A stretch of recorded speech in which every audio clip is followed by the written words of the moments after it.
this. There are up to 50,000 divorces each year in Australia, and unfortunately, some people miss out on what they're fully entitled to when couples go their separate ways, and hopefully they don't end up like this. The red areas are hers. The yellow areas are mine. Green is neutral. The kitchen was difficult, but Barbara came up with the idea of time allotment. This seems rational to you both? I got more square footage. So you don't end up with a War of the Roses situation on your hands. We've got some great advice from our financial planning expert, Helen Baker. It's great to see you again, Helen. A few tips to get through. The first thing to consider is the length of your relationship.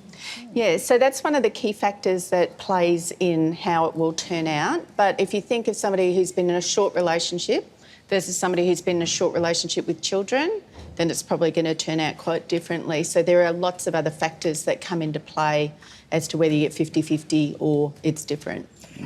Your other tip here, look at the assets and financial contributions and the debt. Yeah, sexually transmitted debt. You always like that one, don't you?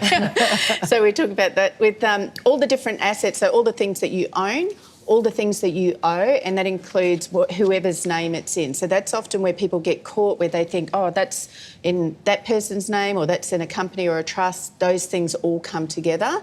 And then the contributions is looking at who came in with what. Is there a prenup?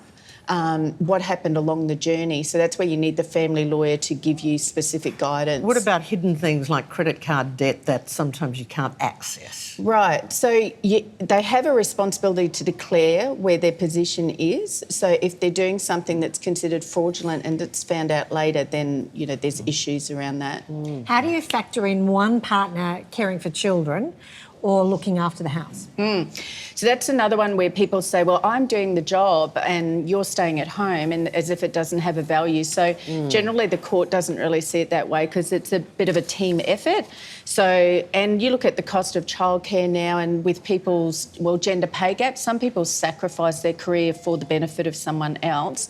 So again, they got to where they got to because both people contributed to the relationship. So again, it's back to a whole bit of who came in with what, the age, all of those sorts of things. And the next thing on your list, Helen, is future requirements. Now, does that just mean I require a future but I won't be able to afford one? And how big a future do you want? So it actually comes under the term future needs, and it's looking at, so imagine people who have been out of the workforce for a long period of time. How long does it take them to retrain and get back into the workplace? Health is another factor. So are they well? Can they work? All of these future needs, children and so on, come into how that scale might tilt. You also have to factor in superannuation. What happens if you've decided to stay at home and raise the kids and your husband has gone to work and earned his super? Do you actually get a share of that? Yeah, so it's a part of that asset pool. So again, those statements like that's my super and you can't touch it is not true. So it's another one of those myths. It goes into the asset pool. Whether you should slide some of that across to the person who's got less super or no super is where the advice comes into play. So it's about avoiding those big mistakes. We often see where someone takes the home and takes nothing else. So then when they get down the track, they will really have nothing for their retirement plan. Yeah, absolutely. Well, Helen's website is on yourown2feet.com.au. Go check it out. Helen, great to see you. Thanks, Helen. Thank you.